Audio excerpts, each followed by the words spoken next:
So good to be here today at the Neighborhood Leadership Roundtable. I attended the first one. It was awesome to hear stories from other community members about how they work through their neighborhoods. You know, when we're in our own neighborhoods, we're laser focused on what's going on in our own area. And so I think this is a great opportunity for us to get together and share with each other. So I've been tasked of my inspiration to be sort of like a TED talk. So a few minutes, and bear with me if I have to read because yeah, I gotta read. So I'm on my phone, so I can't see you or your faces, but I want to show you a few words on this paper that says poverty, economic hardship, unemployment, rampant crime, barriers to education, untapped talent, generational poverty, housing insecurity, struggling schools. Do you notice something about all of these words?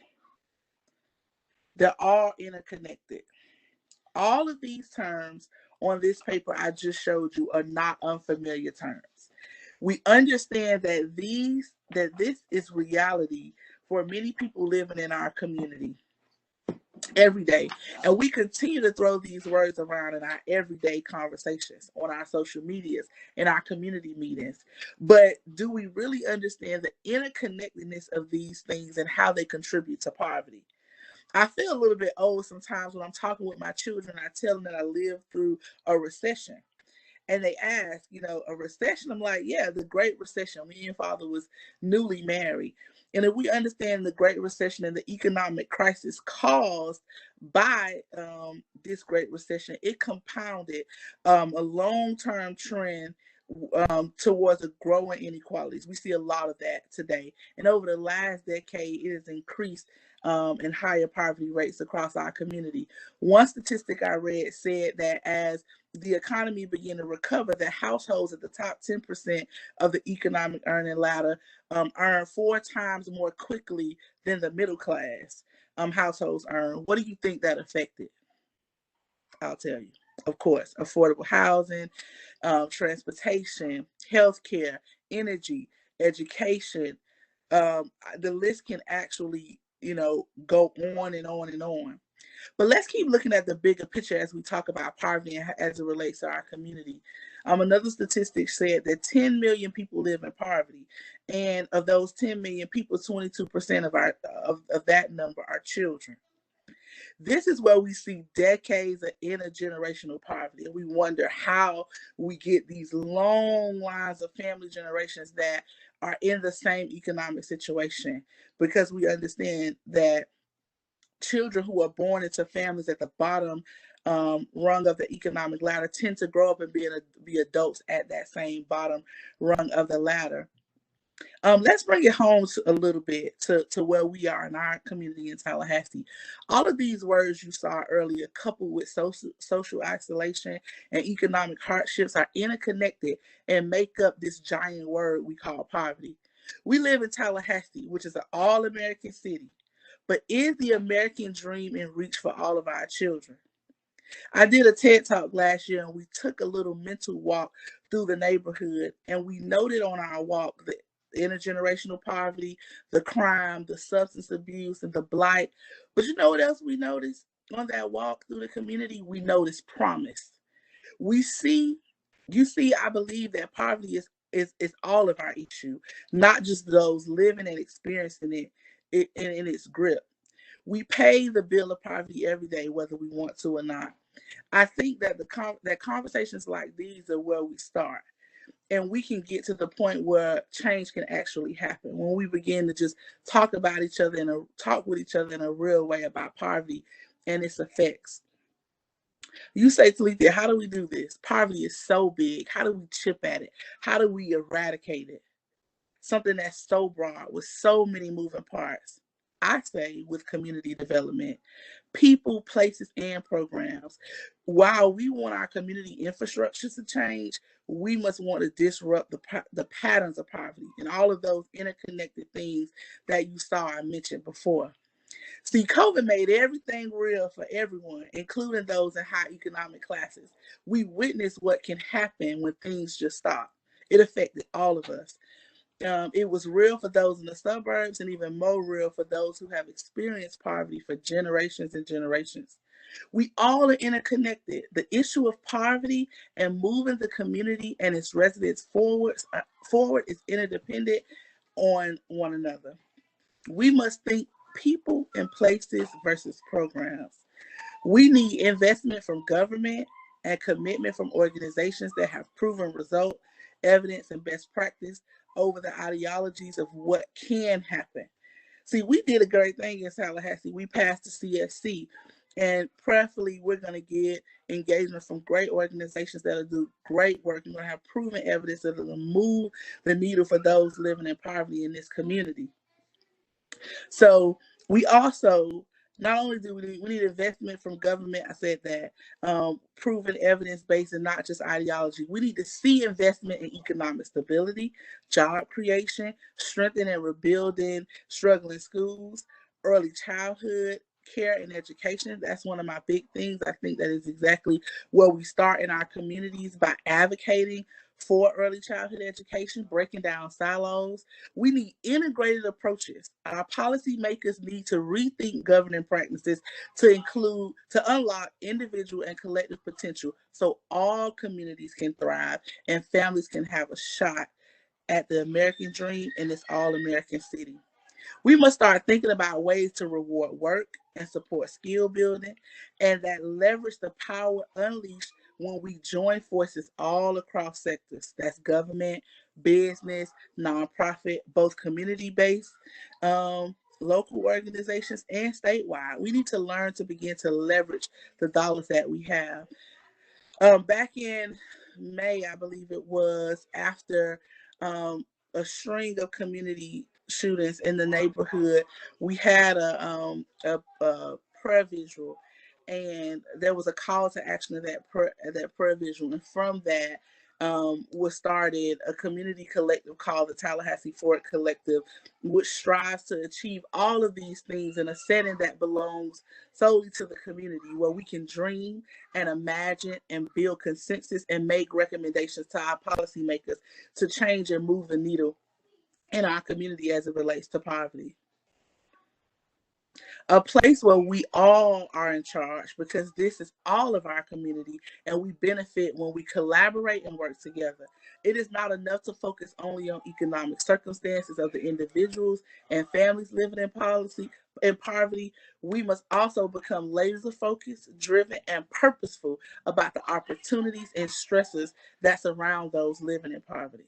Again, I say it's all of our issues. To successfully revitalize high poverty areas and communities and change the trajectory of the children in those communities and in neighborhoods like mine, as for to build a community and families and children and infrastructure that can compete in a 21st century economy, we must follow the example of many people who are doing this work statewide, like in Orlando. They have something called Lift Orlando. I've been looking up, and across the nation in places like Chicago, in LA, people are doing this work. And I think that while we're having the conversation in Tallahassee, that we too can actually do this work. um, um, LA, with not merely just trying to engage the community and searching for what we already know, but through community development. I believe that is the way to do it, which includes solving housing issues, education, safety, workforce, health challenges. All of these happening concurrently. That if we're working in silos and trying to bite at the issues individually, we are doing ourselves a disservice. We have to begin to think back to the paper the way I showed it to you. I don't know what I did with my paper, but where all of those things were interconnected and we're moving the train in one direction forward in order to actually begin to change the trajectory of poverty in our community. We got to see it very holistically.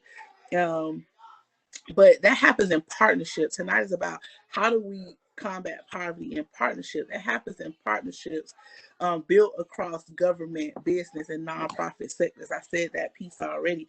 That's one of the things I talked about in my TED talk as well. That partnership and collaboration is how we move the needle. We understand that in high impacted communities, there's not a lot of resources, and so you have to leverage resources, governmental resources.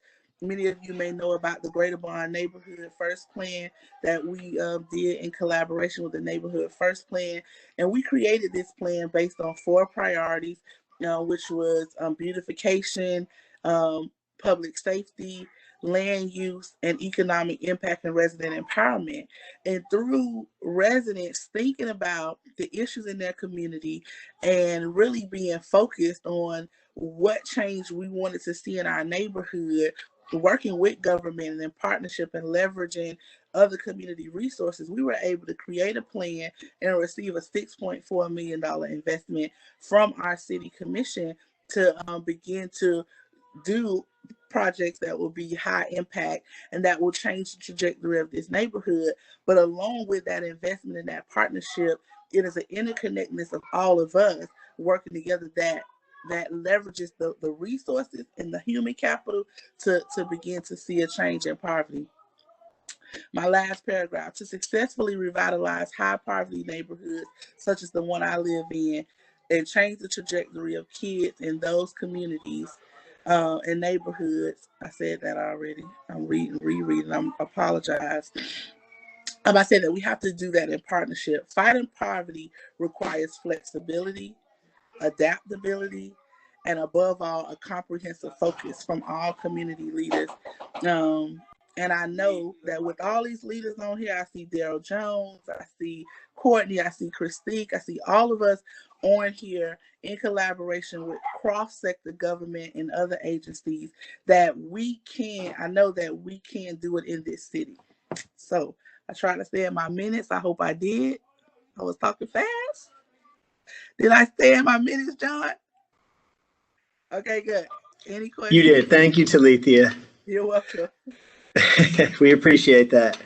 So now at this time, I'd like to turn it over to Michelle Namian. She is the neighborhood coordinator for the Eastgate Neighborhood Association.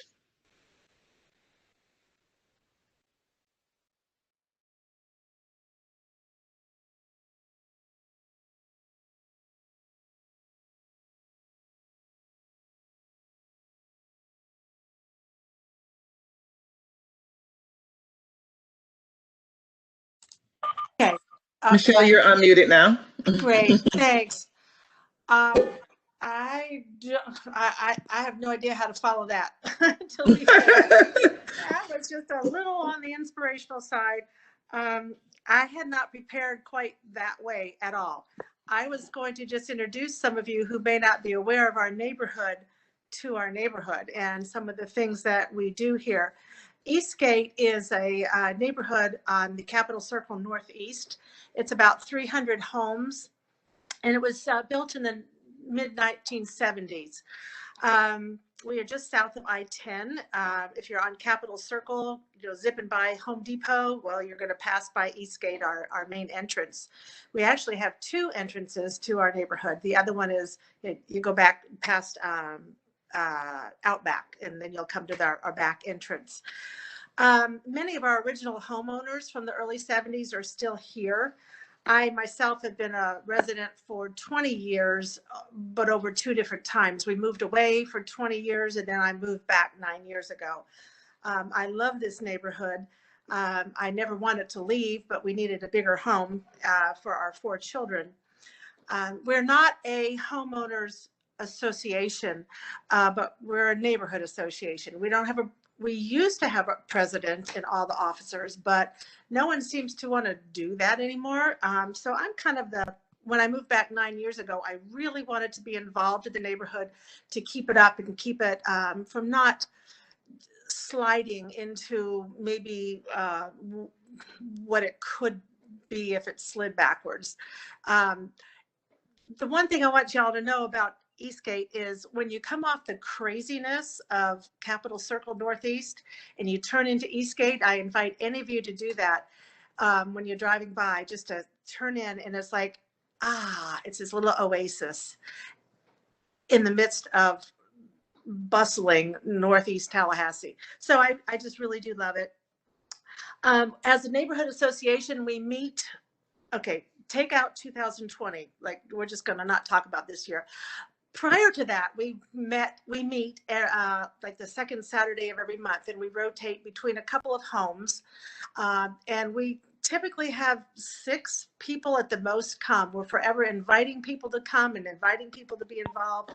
And we don't seem to connect and make that happen very well.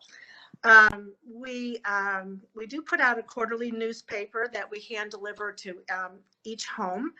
And like I said, we've kind of fallen off the wagon this year, but last year we had a neighborhood pancake breakfast. In fact, it was in my yard. My garage was the kitchen, and I had neighbors. I have a lot of people that will help, but no one wants to be the organizer. So I kind of end up being that, which is not my favorite thing to do. But we had a pancake breakfast, and Robin Weiner came, and 2 years ago we hosted a national night out, which was an awesome thing, where all these police and the sheriff's office and the highway patrol, they all brought displays. We closed off the street, and we had probably 200 people out. It was really an amazing, far beyond my expectations, which I didn't even know what to expect. We do fall festivals, not any impressive events or anything, but they're just little gatherings of the neighborhood. We have an annual garage sale all the way throughout the neighborhood that we advertise. We have been trying to get together. My dream is to have a neighbor helping neighbor committee. And anytime I publish that in our newsletters, I don't get much response. I did get one man who owns a lawn service, and he has actually volunteered to service one lawn, up to one lawn a week if there's a need. That kind of is a summary of our neighborhood. I love it. I invite any of you to come by. We have a horse farm, Coventry Farms, and a vet right across from my house. So if you ever come in the neighborhood, look for the green house across from that and stop in and say hi. I don't know what else to say right now. I had other things, but I know we're on a time frame. So. Well, thank you, Michelle. That was great. We appreciate it. Thanks. So at this time, we're going to move into our city news portion, and we're going to hear some updates on city projects and events. First, we'll be hearing from, First we'll be hearing from Deputy Chief Tanya Smith and Sergeant Alan Morris from TPD, and they're going to share some upcoming activities and holiday safety tips. Good evening, everybody. Just wanted to tell you briefly about a couple things we have coming up. This Thursday, we will be doing Shop with a Cop, where we'll be taking 60 kids to the Walmart on Mahan Drive to go shopping with the police. So they'll each get a $50 gift card from Walmart, and they'll get to go pick out some Christmas gifts. So we're excited about that. We're also doing Silver Santa for Miracle Hill. Most of our officers are picking up a tree. We have a tree in the lobby where the folks at Miracle Hill have asked for specific items. And so we're actually going to get those gifts for them, and then they will be subsequently delivered to them. Our Youth Advisory Council, they're meeting on the 12th. They have decided to bring in toys that they would like to give out to the neighborhood. So their meetings are at Bond and at Walker Ford. So those gifts will subsequently probably be taken to Holton Street. We'll give those out to the projects over there.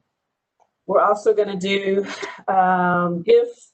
We got some bears, stuffed bears that we're going to deliver to several of the housing complexes in the neighborhoods for Christmas, since there wasn't a solstice here. So we're going to do some drive-by gift giving out as well.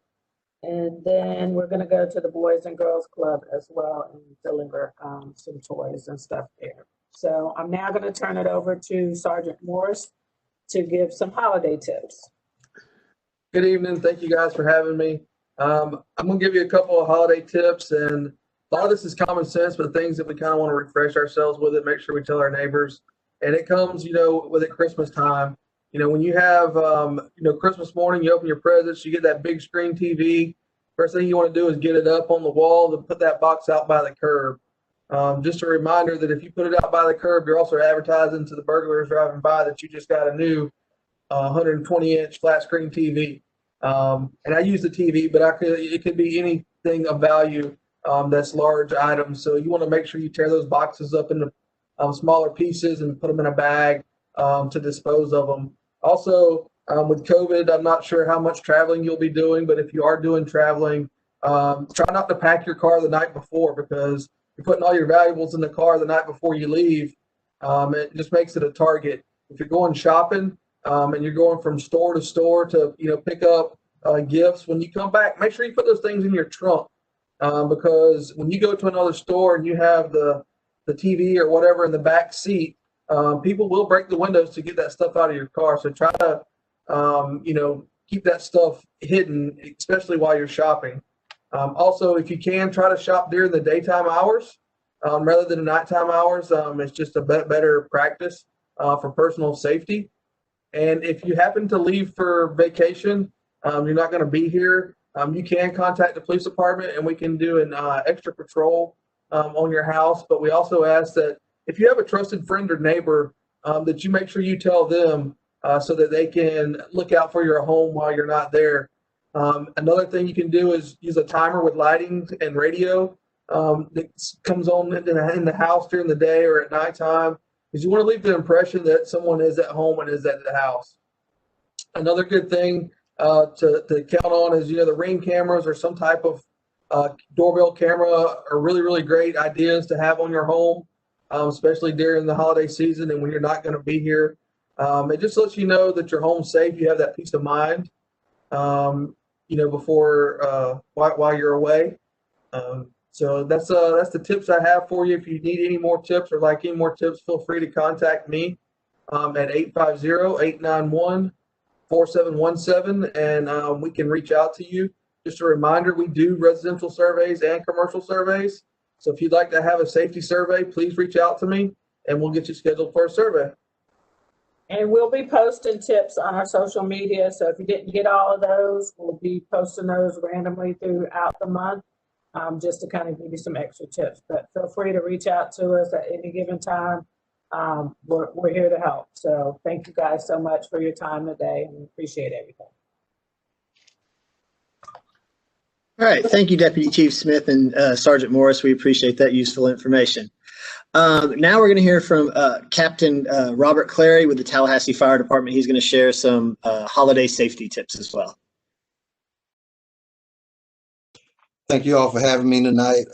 Just want to run through a couple of things. We just started to keep the Reef Green campaign at Dorothy B. Evan Park. It's 50 light bulbs that are green, and hopefully they will not turn red.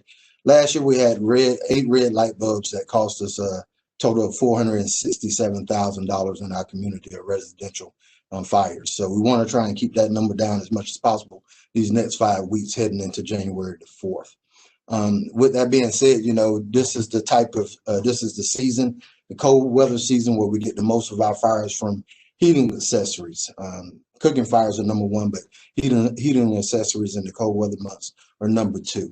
So we want to keep everybody in mind to, if you're going to light up your fireplace, make sure that you've had it professionally cleaned before. Any kind of space heaters or anything like that, make sure you get all the dust off them, make sure they're clean, make sure they're ready to go. If you have any electrical issues with them when you plug them up, throw them away, get another one. Make sure you have a smoke alarm on hand and make sure that it's operational at the highest point of the ceiling or the wall, so that when the smoke rises, the smoke alarm will actually catch the smoke and go off and notify you in case of an emergency.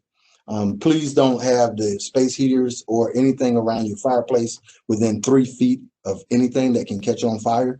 We also recommend to get a fire extinguisher in your home and learn how to use it, using the pass device of pull, aim, squeeze, and sweep. That's how we put out a fire with a fire extinguisher. Don't plug any space heaters into a surge protector. Plug them directly into the wall. Don't ever put a surge protector into another surge protector. That negates the surge.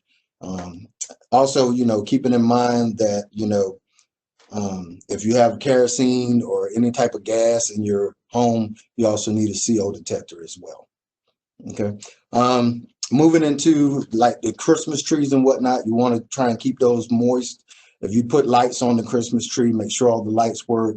If you have any frayed wiring, anything of that nature, please remove it. Always turn all of this stuff off whenever you leave the room or your home. Never leave this heating equipment on or lights on your Christmas tree.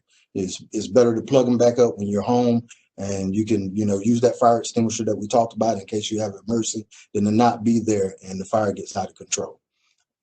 Once again, we have these fires all type of different ways every year. We've already had about 4 this week, and it's just Tuesday. So I want everybody to, be vigilant about that.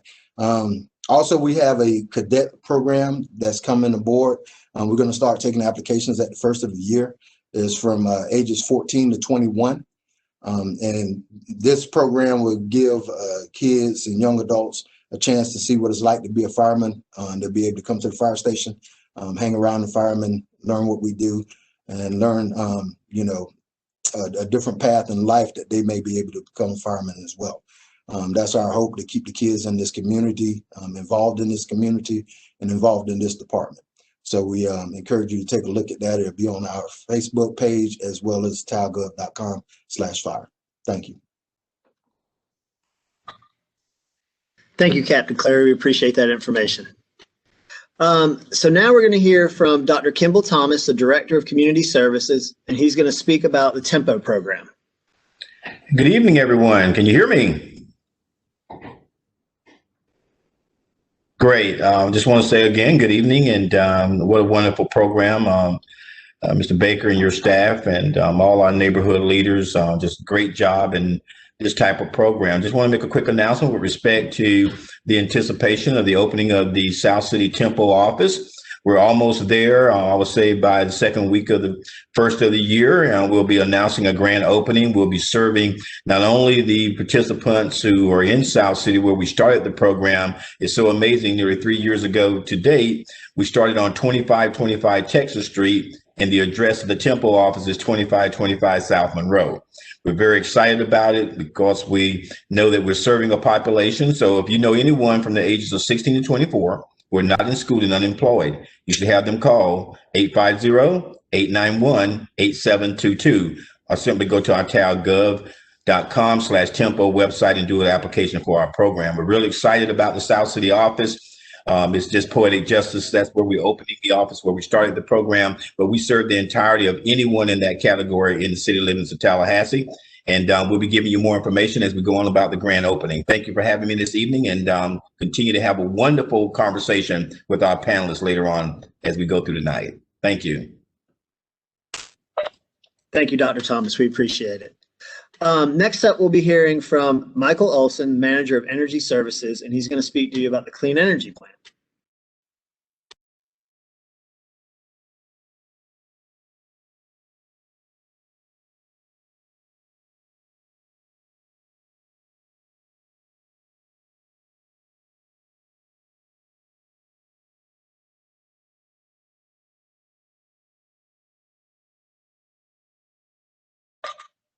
We can't hear you, Michael.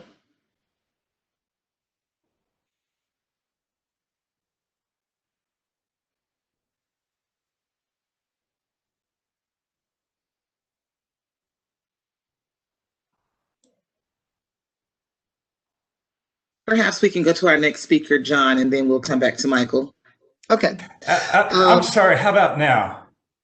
Now we can hear you. Okay.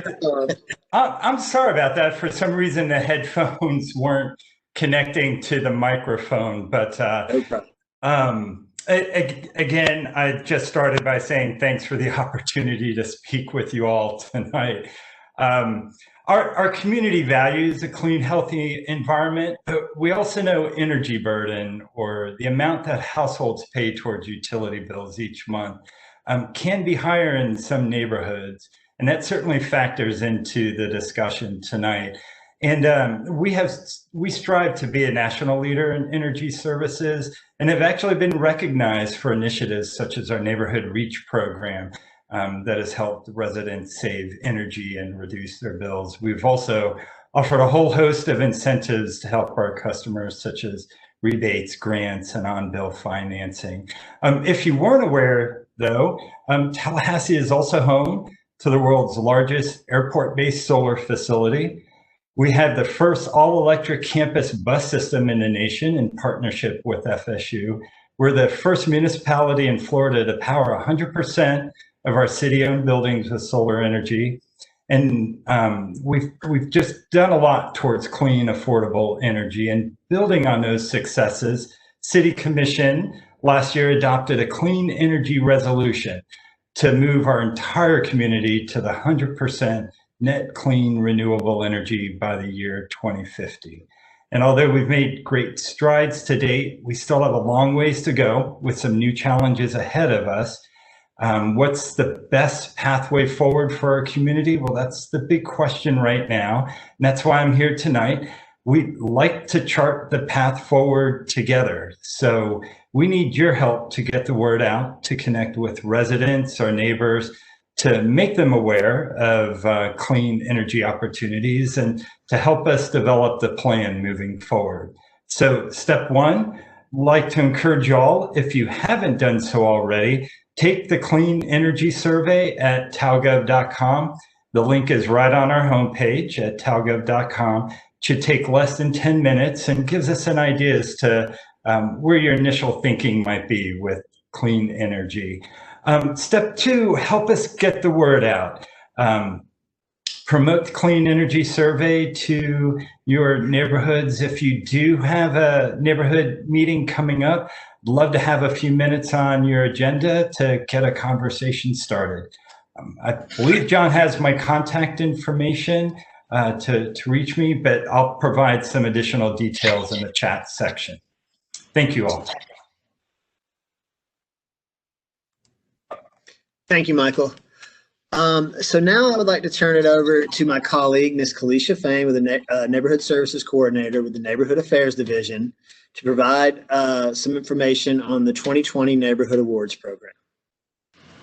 Thank you, John, and good evening, everyone. Just want to remind everyone that Neighborhood Affairs is accepting application for this year's Neighborhood Awards.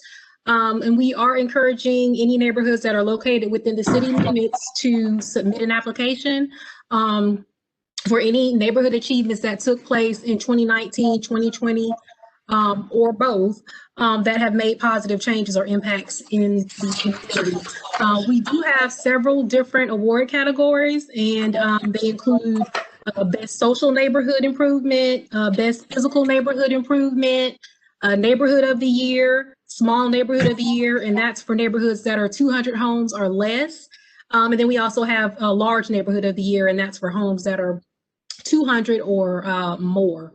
And the applications can be submitted. You can submit an application for one award, or you can submit for all of the awards. The deadline for submitting your nominations is Friday, December 18th for now, and that may extend depending on how many applications we receive by then. And you can go online to talgov.com/neighborhood awards to complete either the electronic application, or you can print the paper application and drop it off to the staff at Smith Williams Service Center. And the address there is 2295 Pasco Street. And of course, if you have any questions about the awards or the application, you can contact Neighborhood Affairs staff at 891-8795. Thank you. Thank you, Kalisha. So at this time, I would like to turn it over to the Supervisor and Southside Neighborhood Services Coordinator with the Neighborhood Affairs Division, Ms. Leanne Watts-Williams.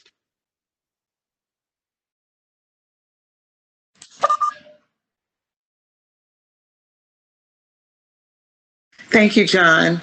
Good evening, everyone. Again, welcome to the last Neighborhood Leadership Roundtable of 2020, and we are looking forward to a very interesting discussion with all of our wonderful panelists that we have scheduled.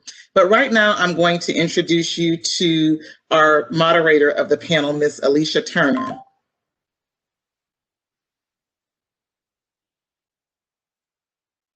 Alicia Turner is a native of Tallahassee, Florida. She earned her Bachelor of Science in the field of broadcast journalism from Florida Agricultural and Mechanical University School of Journalism and Graphic Communication. Go Rattlers! She later earned her Master of Science in Integrated Marketing and Communication Management from Florida State University's College of Communication and Information. Alicia is a two-time Associated Press award-winning journalist and enjoyed the idea of digging deep to find the true meaning behind every story as a reporter. She recently relocated back to Tallahassee from Charlotte, North Carolina as the Director of Marketing and Communications for the Tallahassee Police Department. In this role, Alicia serves as a liaison between local news outlets and the police department and has a primary mission to strengthen relationships between the agency and the community. She is the first civilian to hold the position, and with her background in news, she brings a unique perspective. Prior to joining TPD, Alicia was a reporter and anchor. She worked for Fox 46 in Charlotte and WCTV in Tallahassee. And Alicia has taught several public speaking and public relations at all institutions of higher learning in the capital city that include FAMU, FSU, and TCC. Now, as a Director of Communications, she says her mission is to help bridge the gap between the police and the community and help highlight some of the work TPD continues to do to remain one of the best agencies in the country. She is a member of the National Association of Black Journalists and the National Association of University Women. Right now, I will turn the roundtable over to our moderator, Ms. Alicia Turner. Good evening, everyone. It is such an honor to be here. I'm so thankful to even be a part of this type of discussion, even in a moderator format. I think Talithia said it the best during her TED Talk, just talking about how important it is to address poverty, because it is something that affects not just the people living in it, but the families and everyone else that are affected by it in their communities. So this is a wonderful discussion. I'm grateful to be a part of it, looking forward to the questions that come into the chat. And so for those of you joining us, make sure if you have those questions that you drop them in the chat, and we will make sure that we get our panelists to answer them to the best of their ability. So without further ado, I will introduce our esteemed panelist for this evening. I'll start with Mr. Michael Williams. Michael Williams is the director of the Florida Prosperity Initiative for the Florida Chamber Foundation, which harnesses the power of the free market to create business-led solutions to break the cycle of generation poverty in Florida. Before joining the Chamber Foundation, Michael held positions in both the public and private sectors during nearly 20 years in and around Florida's political landscape, most recently as Communications Director for Florida House Speaker Steve Crisafulli and as Managing Director of Core Message Public Relations. Michael also has a strong background in faith-based initiatives, serving as a speaker and ministry leader domestically and internationally. Michael lives in Tallahassee with his wife and 3 children. Representing government, we have Ms. Cynthia Barber, Deputy City Manager, a transformational leader and an accomplished public administrator whose career in public service spans 33 years. Cynthia has a heart for service. Growing up in Tallahassee as a daughter of a nurse and police officer, she learned from a young age that to effect positive change, one must put their whole heart into their work, be open to collaboration, and stay engaged. Her passion for positive impact has led to enhancements in public safety, neighborhood engagement, sustainability, regulatory compliance, and more. Barbara has been instrumental in the establishment of several important city initiatives, including the Public Safety Collective and the Neighborhood Public Safety Initiative. Under her direction, the city was recognized internationally, nationally, statewide, and at local levels as a leader in sustainability, including its designation as Florida's first gold certified green city by the Florida Green Building Coalition. Notably, Barbara directed the environmental cleanup activities of the Gaines Street Corridor and Cascades Park, which enabled the redevelopment of those areas and led to the city's Brownsville program becoming one of the top programs in the country.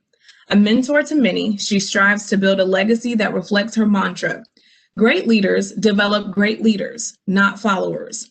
Reflecting on her career and efforts to leave the world better for her grandson and generations to follow, there is a day that stands out in her mind. The day she was notified by the White House that she was being recognized as America's first African-American president by America's first African-American president, Barack Obama, as a champion of change for the greening of America's cities and towns. Today, she is more dedicated than ever to the Tallahassee community, passionate about public service and a fierce advocate for the citizens she serves. Cynthia holds a Bachelor of Science in Business Marketing and a Master of Public Administration from Florida State University. Representing Education, Mr. Daryl E. Jones. Daryl Jones is currently the Deputy Director of the Office of Economic Vitality for Minority, Women, and Small Business Enterprise Programs. On Tuesday, November 6, 2018, Daryl was elected to the Leon County School Board for District 3, primarily Southern Tallahassee and Leon County, and was recently selected by his board colleagues to serve as Vice Chair. His focus since the election has been early learning, Title I schools, and career and technical education. He has used his position to marshal private resources to Title I schools and continues to emphasize the importance of equitable governance for Leon County schools. Daryl Jones is a community servant, having volunteered on a variety of board of directors in the last 20 years, to include the Big Bend Fair Housing Agency, the United Partners for Human Services, the Leadership Tallahassee Board of Governors, Tallahassee Housing Authority, the Children's Campaign, the FAMU Boosters, the inaugural Vice Chairman of the Board for the Boys Choir of Tallahassee, the Pay Center for Girls, and a member of the Tallahassee Chamber of Commerce Board of Directors. He is also past chair of both Kids Incorporated of the Big Bend and the Enterprise Zone Development Agency Board of Commissioners, an agency devoted to providing tools to spur economic development to include tax credit incentives, property tax exemptions, sales tax exemptions. Most recently, he served on the board of directors for Imagine Tallahassee, an agency devoted to make decisions about economic development projects through the Penny Sales Tax Initiative. He recently served on the board of directors of the Big Bend Minority Chamber and the Tallahassee Airport Advisory Committee. Daryl Jones is a native of Clearwater, Florida, and graduated from Florida A&M University with a degree in English. He is a member of Leadership Tallahassee Class 20, Bethel AME Church, and the Board of Stewards. Representing nonprofits, we have Ms. Courtney Atkins. Courtney Atkins is the Executive Director of South City Foundation, as well as Executive Director of Whole Child Leon, where she leads collaborative efforts and initiatives urging open communication and the sharing of resources between agencies to improve outcomes for all children and families. Examples of her leadership include free developmental screenings for children ages 6 months to 5 years, the Food on the Move mobile feeding unit, the Pediatric Behavioral Health Navigation Program, and the Dental Sealant Program at Title I schools. Atkins was also instrumental in South City earning the designation of a purpose-built community. This historic neighborhood in Tallahassee is now one of only 27 communities in the nation to receive this designation, which includes resources and support to restore the community to a healthy, vibrant, and prosperous neighborhood. In 2011, Atkins also received the Joseph Cullen Award from the National Association of Chronic Disease Directors for the 95210, the Whole Picture of Health initiative. This creative curriculum is aimed at preventing childhood obesity and is still being utilized in childcare centers, preschools, and elementary classrooms today. Atkins serves on the Tallahassee Housing Authority Board of Commissioners and on Leon County's Commission on the Status of Women and Girls. In 2020, she was recognized as one of the 25 women you need to know by the Tallahassee Democrat and as Tallahassee Community College's Women's History Valiant Women of the Vote honoree. Atkins receives her Bachelor in Communication from the University of Kentucky and a Master's in Psychology at Marymount University, Arlington, Virginia. She is a native Floridian, having spent most of her life in Tallahassee. Atkins has 2 children, Chamber and Atticus, who attend Leon High School. And next we have Christique Henry representing Neighborhoods. Love for community, youth, and grassroots advocacy drives the passionate volunteerism of Christique Henry. A former AmeriCorps volunteer at Bond Elementary School, Christique's love for Tallahassee blossomed under the care and support she received from Southside neighbors during her term of service. A 2003 graduate of FSU, for 11 years, Christique and her husband Carlos have owned and operated Kingdom First Realty, an independent full-service real estate brokerage where she serves as president and managing broker. Christique is a certified foreclosure and mortgage default intervention specialist, certified residential specialist, and a 2006 certified leadership graduate of the Tallahassee Board of Realtors. She also has served the City of Tallahassee as program facilitator and mentor for the Smith Williams Service Center Girls Mentoring Program, also known as DIVAS, where she has mentored over 350 young women during her 6 weeks program over the past 17 years in Southside Tallahassee. Christique's community involvement includes being the first African-American woman to serve as president of the CONA, appointee and past chair of Blueprint 2000 Citizens Advisory Committee, appointee of the Leon County Sales Tax Committee, and the City of Tallahassee's Utilities Citizen Advisory Committee, past president of the Smith Williams Service Center Foundation Incorporated, past presidents of Ladies Learning to Lead, a local leadership development organization for young women, and an advocate for youth and neighborhoods throughout Tallahassee, Leon County, in various capacities. For the past 7 years, Christique has served as programs and event chair for CONA and has coordinated the annual Neighborhood Recognition Cycle and Awards, a joint effort of CONA, Leon County, and the City of Tallahassee to recognize the efforts and contributions of active neighborhoods, neighbors, public servants, and business neighbors. And Ms. Laurice Thomas, representing business. Laurice Thomas currently serves as the Director of Development for the Big Bend Minority Chamber and has over 25 years of experience in assisting organizations in attaining their goals and objectives through effective communication, principles, and training. She has experience in contract management, curriculum development, employee training, and conference and event planning, extensive experience in the supervision of personnel and program development. Ms. Thomas has supported numerous organizations' efforts in building capacity. She has provided expertise in the design, development, and implementation of strategic plans for organizations. She has provided contract administration and compliance for these entities, as well as the fiscal oversight of the operations with contracting agencies and vendors. As the former small and minority business advocate for the state of Florida's Department of Commerce, she served as the watchdog over all state agencies' spending practices with minority businesses, serves as the internal government advocate for small and minority business, for state government, and procurement opportunities. Ladies and gentlemen, these are our panelists for the evening. As you can see, they have a wealth of knowledge among them. So I am now going to turn the floor over and let them give you a little bit more about themselves and how they fit into this panel discussion this evening.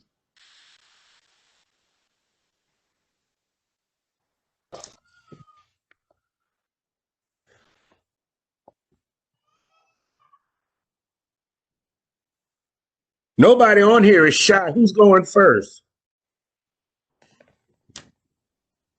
I think Mike is going first. For the data. Right. You know, we're itching to talk, so you better get somebody on there, John. Mike is going first. Yep, I'll go ahead and kick it off, guys. My name is Michael Williams. I'm the, as was said, Alicia said earlier, I'm the Executive Director of the Florida Prosperity Initiative, housed at the Florida Chamber Foundation. Our goal is to really look at Florida and where we need to be in 2 to 30 years from now. One of those pieces of data that we're looking at and analyzing is Florida's childhood poverty rate. Right now, most current data we have is the U.S. Census Bureau data from 2018, which the new data will be coming out sometime in the middle of December. But as of December 2018, we have 870,505 children in Florida who live below the poverty line. Half of those kids live in just 150 of our 983 zip codes. In Leon County specifically, you've got several zip codes that fall just outside of that 150 the highest number of kids in poverty. 32304 being the highest rate in that of all those zip codes in Leon County. Leon County in total has about 10,000 kids living in poverty. If you took all of the, if you looked at the map of Leon County and drew a line right down, right around Midtown, you'd see where that divide really shows itself in our community. Most of the South Side has those highest rates of poverty. If you took all of the North Side zip codes, if you took 32308, 09, 2000, or 32312 and 111, combine them all, you'd still have fewer children in poverty than in just 32304 alone. So 32304, 32310, which is out towards Fort Braden, Highway 20 out towards Fort Braden and the airport area. Those are two of our highest rates of poverty. Also South Side, South City Foundation area, Orange Avenue in that area, those are probably the three highest rates of poverty in the state, or in the county. Each of those zip codes have about half of the kids in those zip codes live in poverty. So you've got a situation where we have high concentrations of poverty that we have to deal with as a city. As I said before, we are an all-American city. I grew up in Tallahassee. I've lived here most of my life, and I can say that we're better than that. We have a community that has continued to build on the reputation of being some place to raise a family, and we want to continue to make sure that's true for all Floridians and for all people who call Leon County home. One of the things that we've acknowledged, that we've noticed, is that we have a lot of data about why this is happening, why there's people in poverty. What's really been lacking is the analysis of that data and connections that we've seen. We've done a lot of research over the past 3 or 4 years, and in looking into what are those, what's really causing people to either be in poverty or to stay in poverty. And we've kind of boiled it down to what we've identified as the 10 root causes of poverty. There's nothing surprising on this list. If we just sat and went around the room, we could probably identify all of them. In fact, Talitha pretty much on the paper that she showed at the beginning of the presentation, the beginning of this call, she really spelled out what most of those are. And it's things that we always talk about. It's job training, it's lack of education, it's unaffordable housing, it's food and health and childcare and safety and crime and on down the line. The thing that I've been on the job here since last October 2019, and the thing that I've really seen in my time here is that the key to understanding all this is not the data itself, but how it connects to each other, how all these things are interconnected. Nobody's in poverty just because they don't have reliable transportation, or just because they have diabetes or high blood pressure, or just because they don't have a high school diploma. It's how all of these things work against that individual, how they come together and they create those barriers that are unique to each family and to each individual. But for the most part, the zip codes themselves, they have very similar ways of the neighborhoods, situations that have created those people in poverty. So what we want to do is create a situation where all over Florida, we're creating a framework for how to fix this, and by inviting the business community to be a part of this. We all know the government's role in this. We spend about $1 trillion a year, every year, fighting poverty. The government's role is important. Nonprofit sector is important, and there's a ton of nonprofits here in Tallahassee doing great things. But the business community, we feel, is the untapped resource that has not been really looked into, and that's where we're really trying to spread the message of this is not just a feel-good PR moment for you to do in December that shows all your employees, reading in a school or feeding at a soup kitchen. This is really vital for the survival of Florida's economy. This is a workforce issue for these companies that if you're a company and you plan to be around in 5 to 10 to 15 years, well, the kids that are living in this state right now, that's going to be your workforce. And the more kids that are living above the poverty line who have success, who have access to these tools, these resources, those kids are going to be the resources and the workforce that you need. So we need to make sure we're taking care of them now and we're meeting the needs that they have, whether it's their third grade reading scores, whether it's their eighth grade math scores, whether it's their kindergarten readiness. Those are some key factors that we see as data that we need to analyze and continue to bring forward, as well as making sure we have resources and job training opportunities for the parents and their grandparents. So it's kind of a general overview of what we're doing here. I'll turn it back over to you, Alicia, and we'll move on down the line, but I'm happy to take any questions or answer anything I can. Thank you. All right, Mr. Williams, thank you so much. Next up, we have Deputy City Manager, Ms. Barber, and we want to remind all of our panelists for the opening statements to please keep it to 5 minutes. Ms. Barber, you have the floor. Okay, thank you. So I'm gonna need you to raise your finger at 5 minutes for me. Because we're very passionate about the work we do, and so sometimes we can go a little long when talking about it. But I appreciate the opportunity to be a part of this great discussion today. Poverty, unlike it's similar to other communities.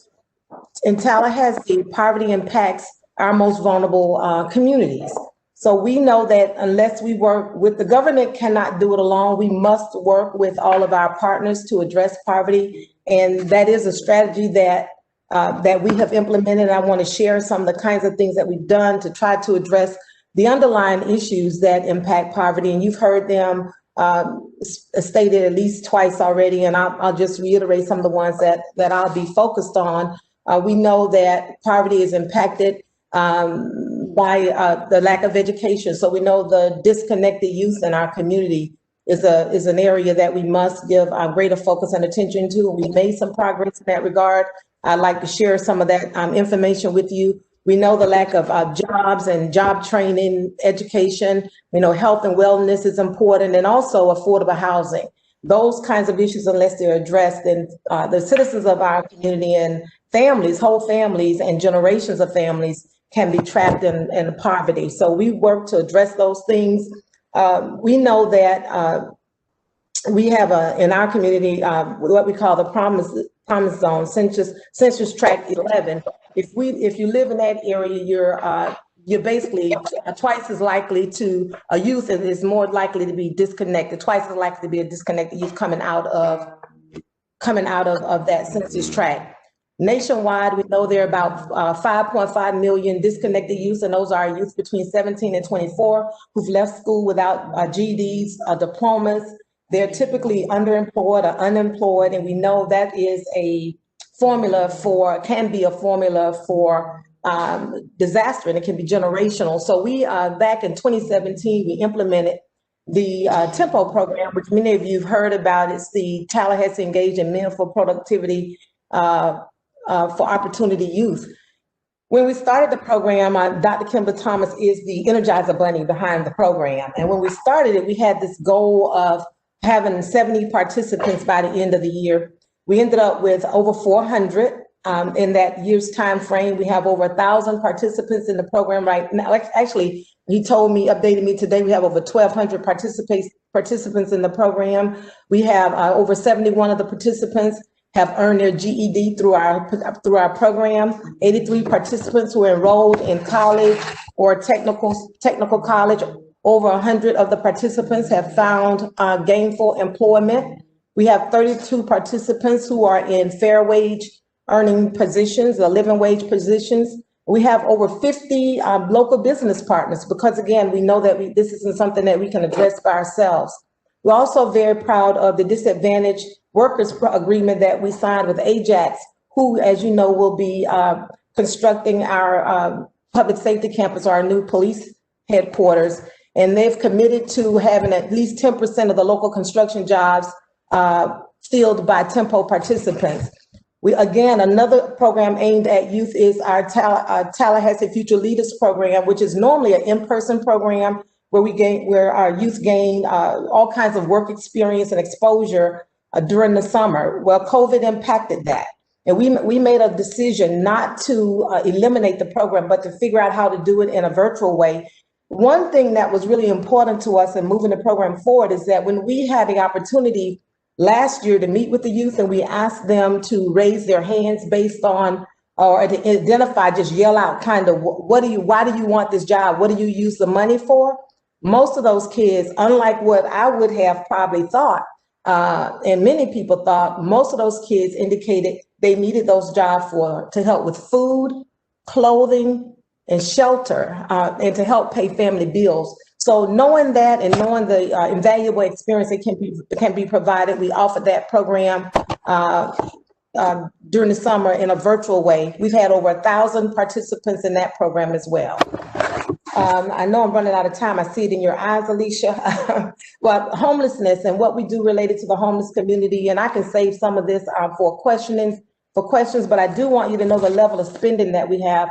The city has committed over $1.3 million to the Orange Avenue housing development project, which is for phase 1, and we've also committed another $2 million for phase 2.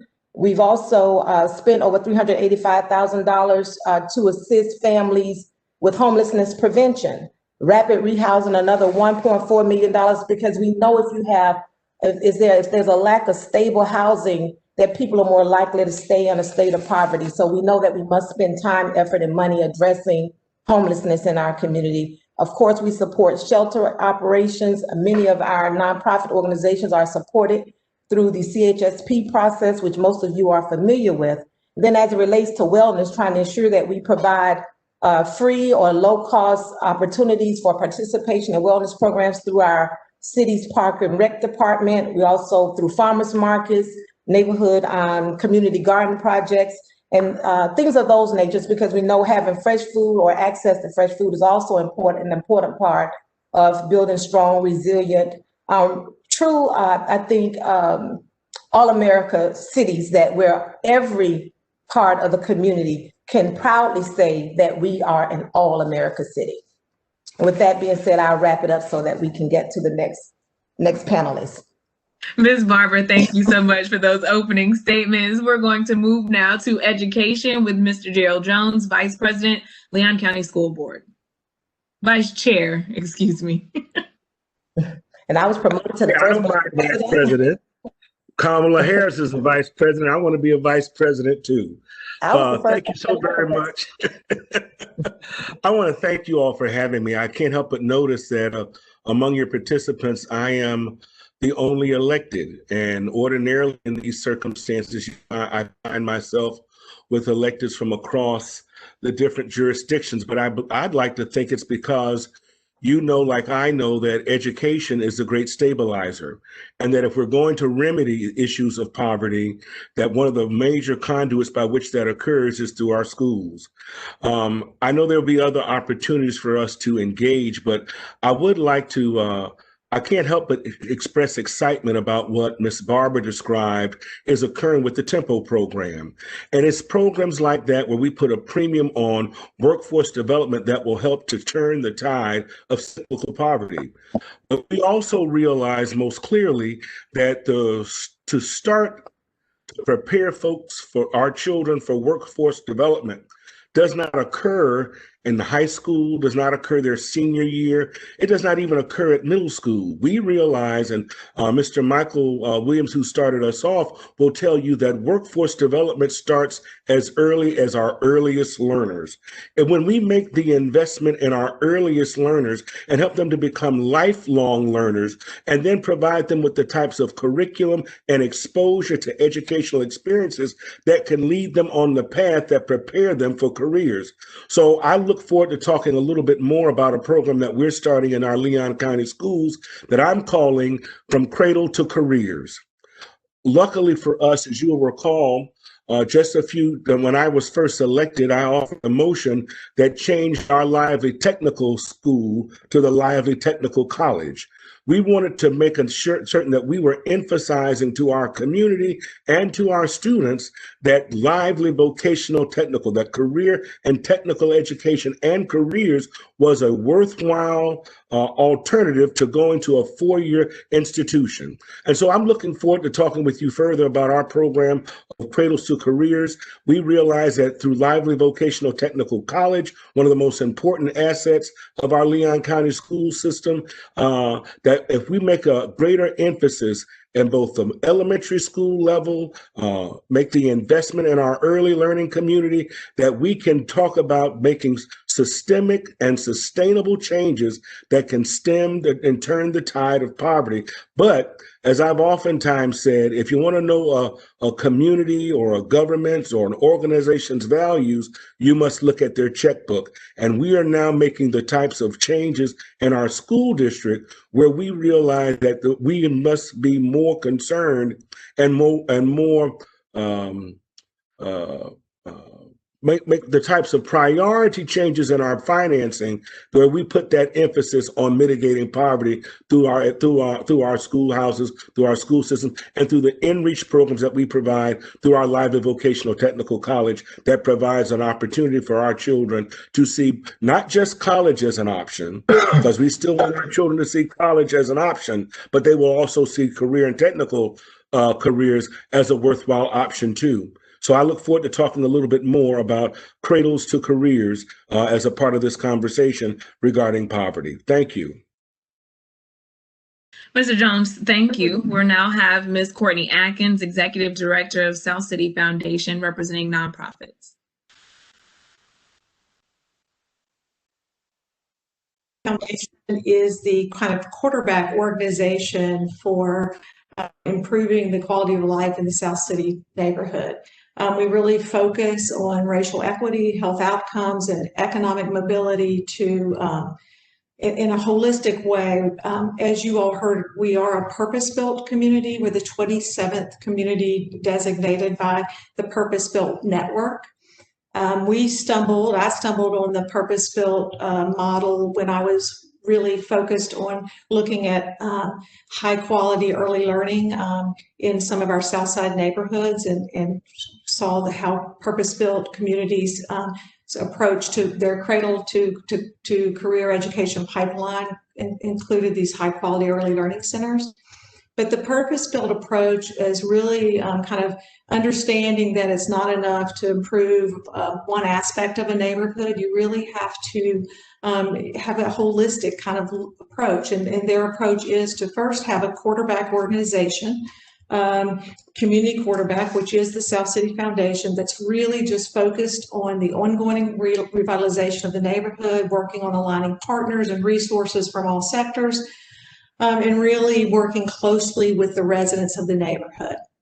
The three-pronged approach that comes next is looking at mixed income housing, wanting to look at safe, high-quality housing in this neighborhood for all income levels, finding more long-term and permanent affordability in the neighborhood around housing.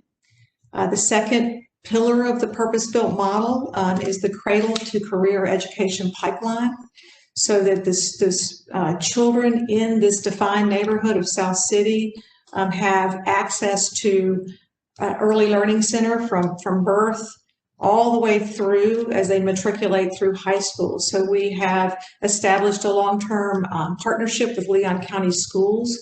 We have established Hartsfield as the elementary school, Fairview Middle as the middle school, and Rickards High School. Really working closely with the school district to improve the learning conditions, environment, and the quality of the schools.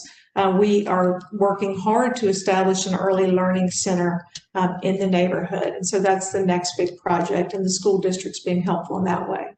And then finally, the third component is community wellness. And that's not just providing access to healthcare for residents, but it's really looking at the programs that the residents find important to promote healthy lifestyles that create jobs and reduce crime in the neighborhood. We're excited to be partnering with Neighborhood First in the near future to really look at the built environment and the infrastructure in the neighborhood. How can we,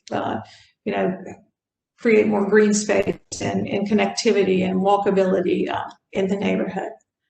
And I am happy to answer more questions and talk to you a little bit more about some of the partnerships we've forged today. You'll hear a little bit, I'm sure, from Christique Henry, who also works with the South City Foundation around the community engagement effort.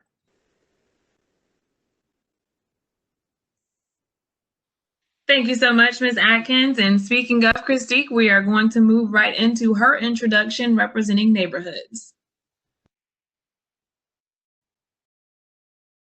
Hey y'all, good evening. Again, my name is Christique Henry. I have had the blessing of being a transplant Tallahassean. I came here to go to Florida State because they were winning a state championship, and ended up doing two things. First thing is I did two things that people tell you not to do, and that is to not go across the tracks, which I did, and went to Southside and worked in Bond Elementary School.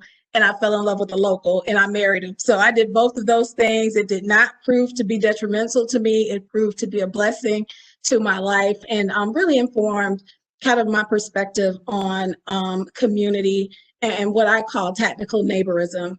And as a believer in Christ, I believe that the first responsibility we have in terms of love is to our neighbors.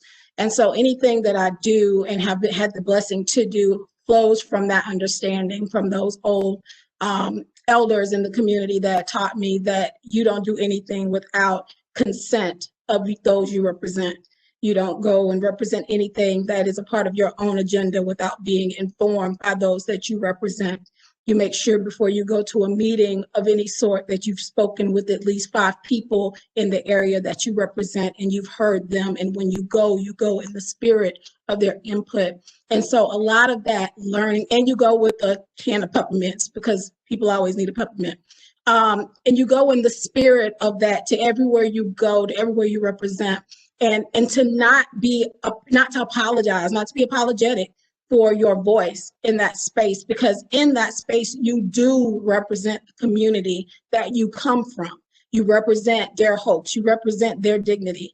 And so that has informed much of my work on the neighborhood level. I came as a community, as a being groomed as a community advocate in the Bond community, worked at Bond School, worked at Smith Williams, and I did that every day for 3 years of my life. So I was able to learn through grant making, learn through project creation, learn through going to conferences and things of that sort.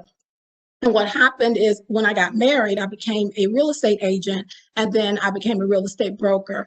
And it became really apparent the socioeconomic gaps in the community once I got into the real estate profession, because I saw how certain areas of town experienced greater wealth than others did in their real estate acquisition. And then someone spoke earlier about the recession of 2007. I saw how much we lost as a community nationally in that recession. We lost over $80 billion as people of color in that recession. And in our community, what that equated to was a house in Bond that sold for $110,000 was being sold on the auction block for $20,000.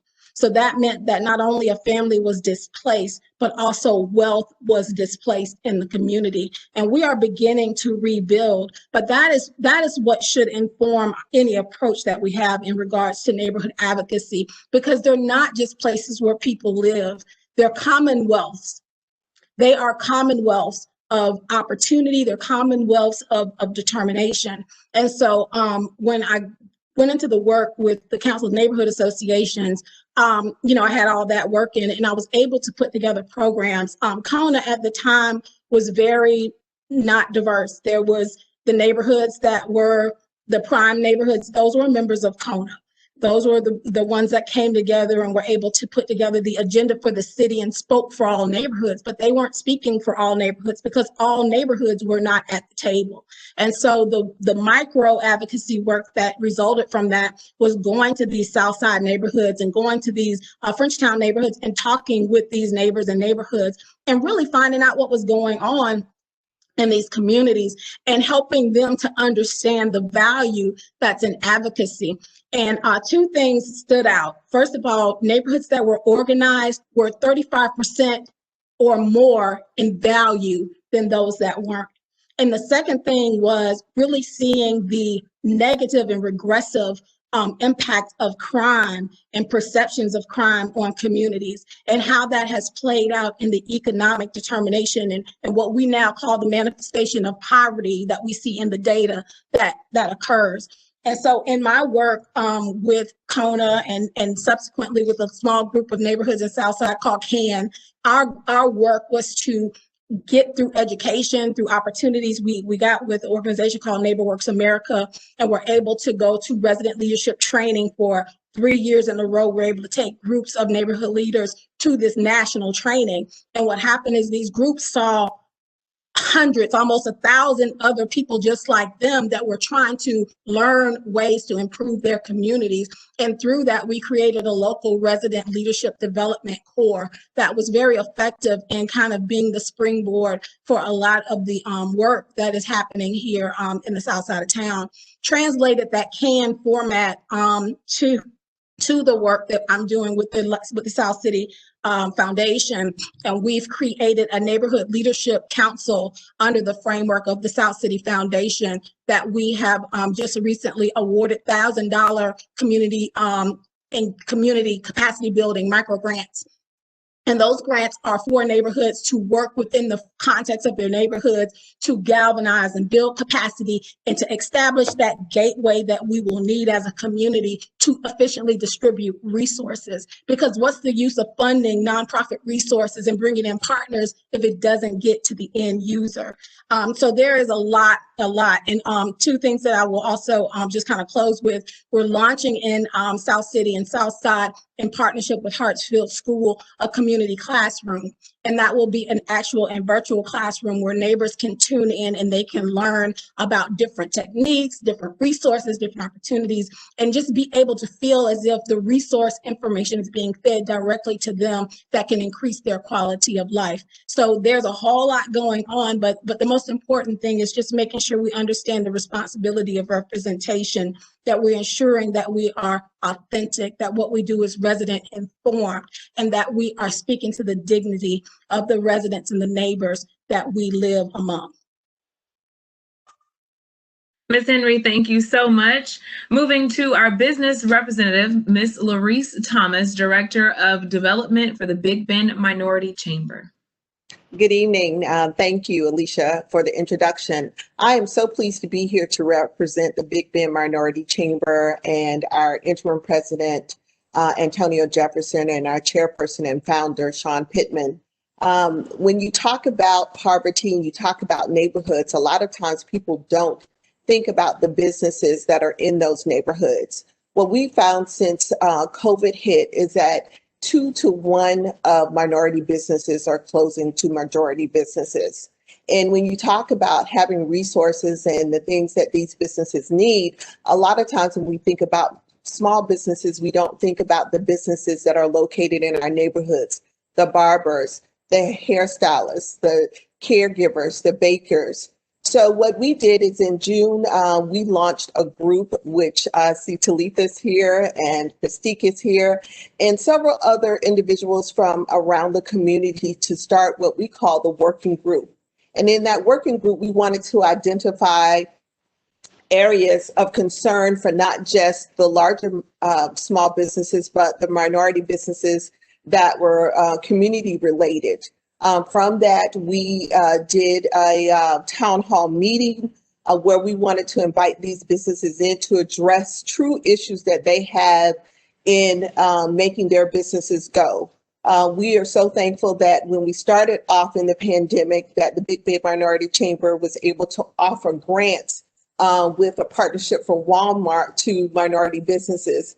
And then after that, the Office of Economic Vitality came about offering grants to smaller minority businesses. And from that was born so many different things. We've had the pleasure of assisting over 300 minority and small businesses in applying for the grants from the Office of Economic Vitality. We also are working with 133 businesses in terms of trying to position them in surviving during the COVID pandemic. We also are completing resiliency plans. We had a workshop about 2 weeks ago about marketing your business after COVID or during COVID, and we are offering all of these services for free in our partnership with the Office of Economic Vitality. There were studies done just in October that talked about the fact that over half of the businesses, African-American owned minority businesses, will not reopen after COVID.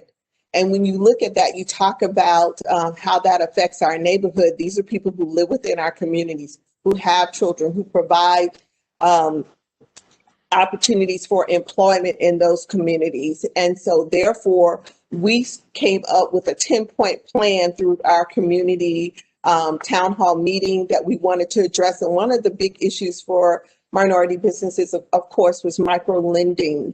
And through the assistance of the Office of Economic Vitality, woo-hoo for Daryl Jones and the office, just 2 weeks ago, the city county passed a bill, well, not a bill, but it passed where we are giving $1 million to Florida A&M University Credit Union to provide micro lending for these businesses to allow them the opportunity to forge while we're going through this pandemic.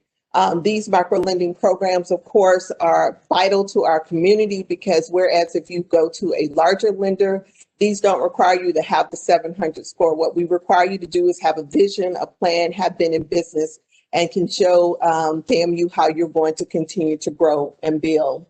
Some of the other things that were highlighted is doing business with the city and the county of Tallahassee. And we are so fortunate again that Daryl Jones came out during our town hall meeting, did a workshop on surviving COVID. And as a result of that, some of the things that were implemented as it relates to the CARES program came out of that town hall meeting.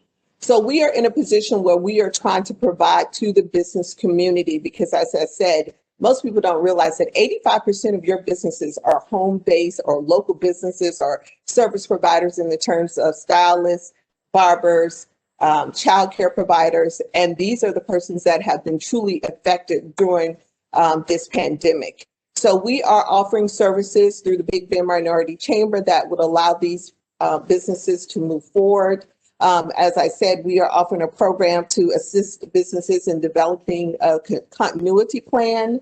We also are hosting a series of virtual events and workshops that are free. We're hosting them every other week. So any business that is interested can go to bbmc.org. We're talking about marketing. We're talking about accounting, any of these services that we are trying to do to help offset what is going on during the pandemic.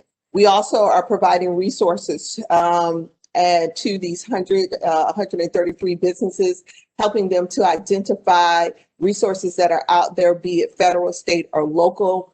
If you saw the list that was published and we went through it in the Tallahassee Democrat, you saw many of our smaller minority businesses were not those that were afforded the opportunity to get the PPP loans or some of the others. So we are here as a business service provider. We are partnering with, as I said, our community leaders, as well as the Capital City Chamber, to make sure that we are trying to plug those holes to keep these businesses, because they are vital to our community, because they hire people. And these people are within your community. So when you talk about poverty, you are talking about minority businesses, and we want to make sure that we keep them afloat during this time. Thank you. Ms. Thomas, thank you so much. The questions for this panel continue to roll in, and so we want to make sure that we can get to as many of them as possible. So for our panelists, when we have a question for you, I am going to ask that you keep it to 2.5, 3 minutes maximum when you get ready to answer it. But one of the things that she mentioned in her opening statement was about the fact that there are so many people that don't realize the impact of businesses in areas that have high poverty. So the first question I'm going to pose to the panel is, what are some of the myths versus realities as it relates to poverty and the surrounding communities where we see it very prevalent in the community? So I think we're going to start. We have someone already? I can't see. Yes, if I may. This is Daryl Jones. Absolutely. Well, but and this, first of all, I think your convening of this roundtable shows your keen knowledge of what we realize are the problems in mitigating cyclical poverty. There are those of us who remember about having strong African American and minority owned businesses in our communities. Those were also oftentimes in our community the method, the conduit by which people in our community were hired. Well, we no longer see strong minority-owned firms. So that's what necessitates a program like mine in my career. But then as a person who's now representing a school district, it's even all the more critical. That is why we talk about making certain that when Miss Cynthia Barber talks about the police station and the opportunities that are going to be made available for persons for minority and women-owned firms to be employed to do the work for the building of this $65 million project, we've also got to have a capable workforce of minorities and women in our community who can then staff those positions. And so that's why the Lively Vocational Technical College and the Tallahassee Community College, both of which are fantastic epicenters for workforce development, are so very critical. But we must, when those of us who are the school district must do its part to help to prepare those young people to see that as a viable option. My dream through our Cradles to Careers project is that when we start letting our children know at their earliest ages, right, as early as elementary school, many of you, like I, grew up in schools where we had home ec and vocational ed and industrial arts right there on the campus. Well, that's no longer the reality in our district. So what we do now through the Lively Vocational Technical College is to provide certificate programs for our earliest learners that they might get interested in the trades, and then do the same thing when they come to middle school so that we can identify our young people so that when they get to their junior year in high school, then they can dually enroll. So instead of just saying FAMU or FSU as an option for dual enrollment, they also can see Lively Vocational Technical as an option, right, for dual enrollment, so that when they graduate high school, they'll then graduate with not just their diploma, but be certified in an industry to start their career. And that's when, now imagine if that same student who comes through our Cradle to Careers program then goes on and gets a 2-year degree from TCC or any one of our other institutions of higher learning, and is then equipped to start their own business, armed and educated and equipped with, first of all, a career and a career in technical education and a trade, and then they're equipped to become an entrepreneur. They then go and see Laurice Thomas in the BBMC, and then be made have entrepreneurship monies made available to them that they might be able to start businesses. Starting businesses in our community is a critical component of remedying poverty in the census tract areas that we talk about. But I believe that it first starts in our schools, that we give them an appetite for that type of interest, and we plant that seed in them early on, that they can have, as Bishop Richard Allen said, their own vine and fig tree. That they would not just seek to employment with others, but that they would be job creators. And that is why sustaining our minority and women-owned firms and our economy through a program like that I manage with the city and the county, if we make those businesses strong, they then are able to create more jobs. But then I've got to do my part as a school board member to make sure that I'm giving them the types of young people who are prepared to work for those same companies and to go in those industries. And that's how we remedy cyclical poverty. Mr. Jones, thank you so much. Let me just say this one last thing. I've got to acknowledge Mrs. Barber. Mrs. Barber, as the deputy city manager, will be managing this $65 million project with the city of Tallahassee. It's not often that the city builds projects of this size. $65 million. Then she's also going to start the building of a brand new fire station as well as a new senior center. She has made it very, very clear to our business community and to our workforce development community that she wants to make certain that our people are employed and that our businesses are used to create jobs. And that's going to be imagine that, $65 million with a set aside of as much as $17 and $18 million of that reserved for minority firms, who will then hire those same people in those census tracts that we talk about either through Tempo or through Lively. That's going to be an enormous game changer in this community. And I just want to thank her for using her position as assistant city manager to make certain that our people are served. And this is going to go a long way to remedying cyclical poverty, and not just the short term, but the long term. So thank you, ma'am. Mr. Jones, thank you so much. I want to pose the same question to anyone else on the panel that would like to weigh in, and I'll repeat it for you. It's what are the realities versus the myths as it relates to poverty in communities? Is there anyone else that wants to weigh in on that? I'll weigh in. And so I'm trying to say this the right way. I think there's a lot of smoking guns to the issue. There's a lot of tools, but I think in terms of mythology, I think that people romanticize poverty. I think that people think that poor people want to be poor. And that when they live in a community context, that they automatically are geared toward devaluing the community. And that is not the truth.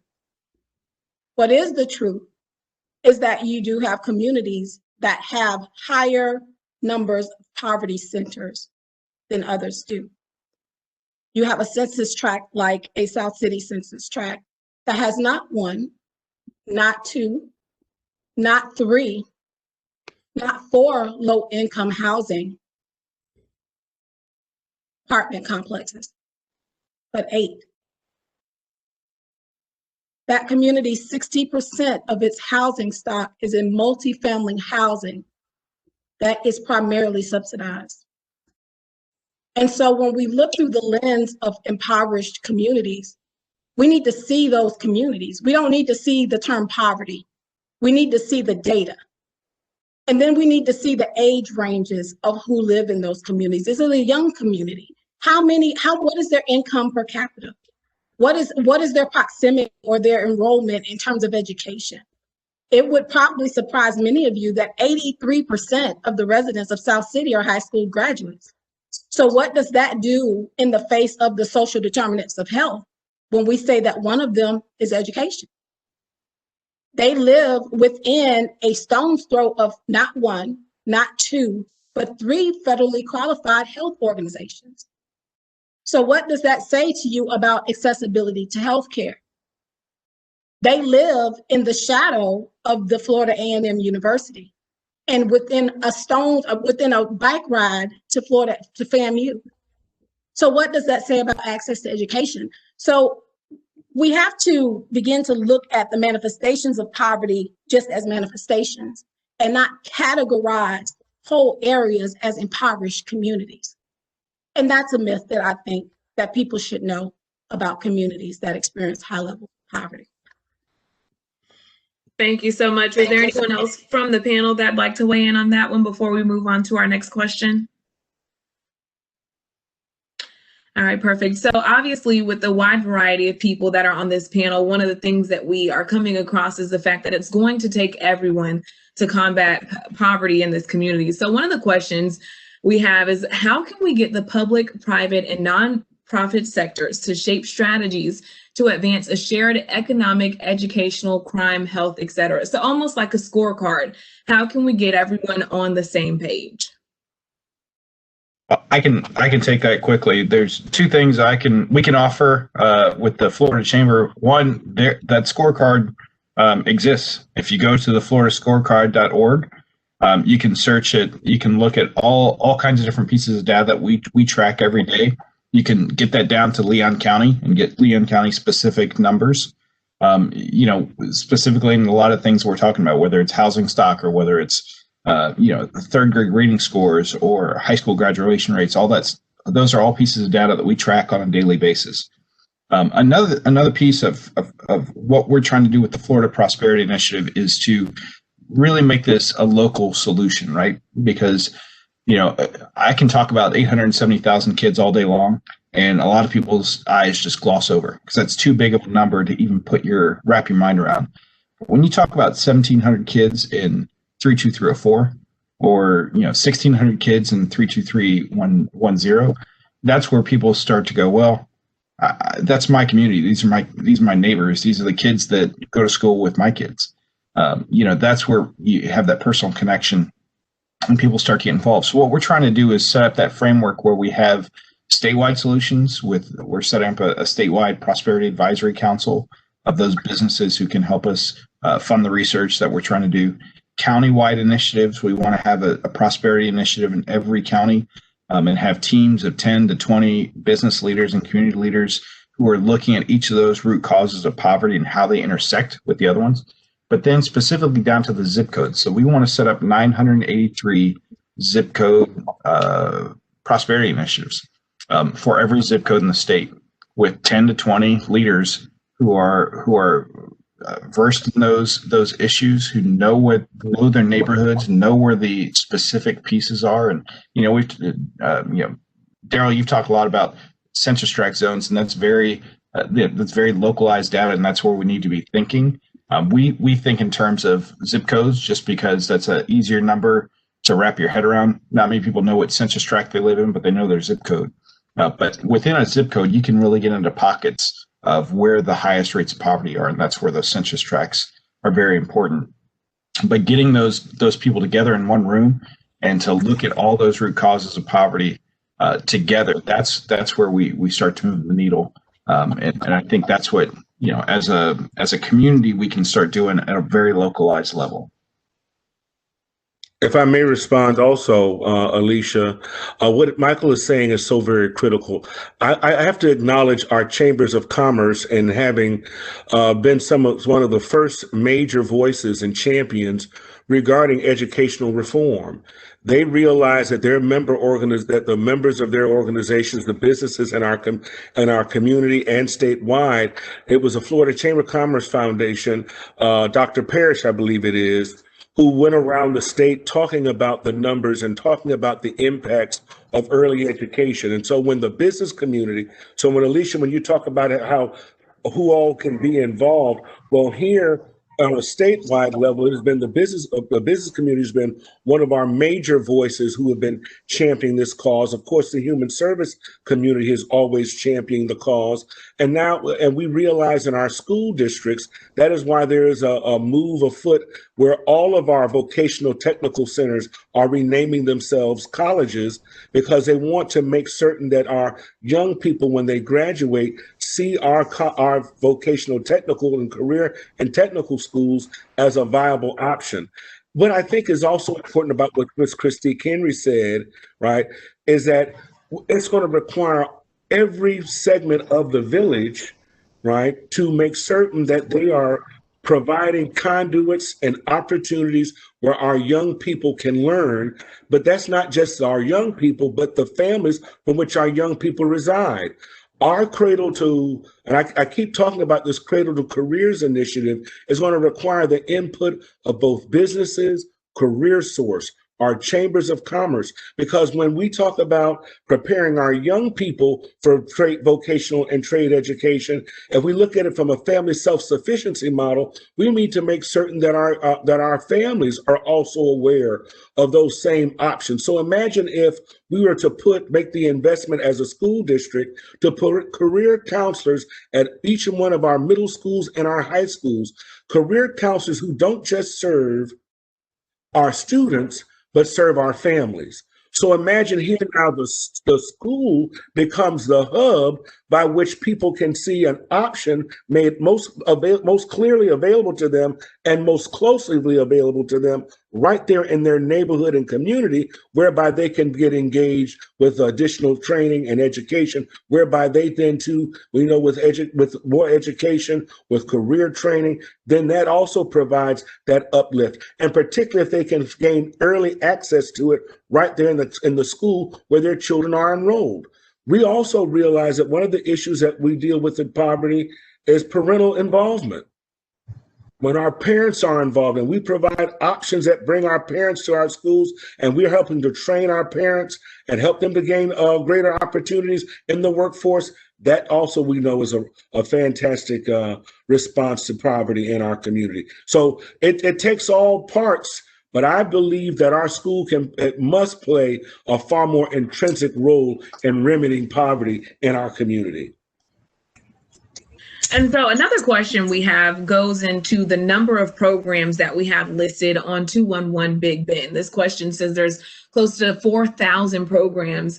And so the question says, how can we better coordinate, fund, and optimize results? Now, this is a two-part question because it also goes on to say, is it tough for those in need to find the services and support they need to connect for better opportunities? I'll speak to that. I think we are a very resource-rich community. The services and resources are out there, but I do think their families are challenged in the navigation of those resources. I know, especially in the mental health field, it's very difficult to navigate mental health services and who's on your insurance panel and how do you access, especially if there are transportation issues. So I think what we can do is to bring providers together, understand what each other does, see how we can work better together and less in silos. You hear that a lot. I think we are not as siloed as people think we are. There are a lot of organizations that bring people together, but it's really about trying to ease the burden of navigation on families, make things easier for them to access, accessible. If it's bringing those services into the neighborhoods through satellite offices and such, different kinds of partnerships, understanding, what the providers do and how we can, collaborate. And Alicia, if I may, I think that the model differs based upon the program. When we started the Tempo program, we knew for sure that we would not get the level of participation we wanted if we relied upon the youth or their families to simply read about the program and join from there. So we actually hit the pavement. We went into the communities and found participants for the program, and we believe that this program has mostly grown based upon the word of those participants, the word of mouth for them. And one of the things we've noticed, and Daryl mentioned it just a few minutes ago, when we impact one member of that family, we have the potential to impact the entire family as well as generations. I remember one of the cutest pictures I've seen and one of the most profound pictures I've seen as a part of the Tempo graduations was one of a young man sitting in the back of the audience. He was a child of one of the graduates, and I saw so much hope and so much promise in that young man. There was the mother receiving her GED, and basically she thought that was out of reach for her. Then we've had the siblings to join the program. We've had the parents. We've had parents say, now that my child's gone back and earned their diploma or their GED, I want mine. So while we have age limits in the program, we have definitely worked with people who are outside of that because we want to see full families become more self-sufficient. So we know that that's a program that we've grown from what we had hoped would be 70 folks up to 1,200 people today.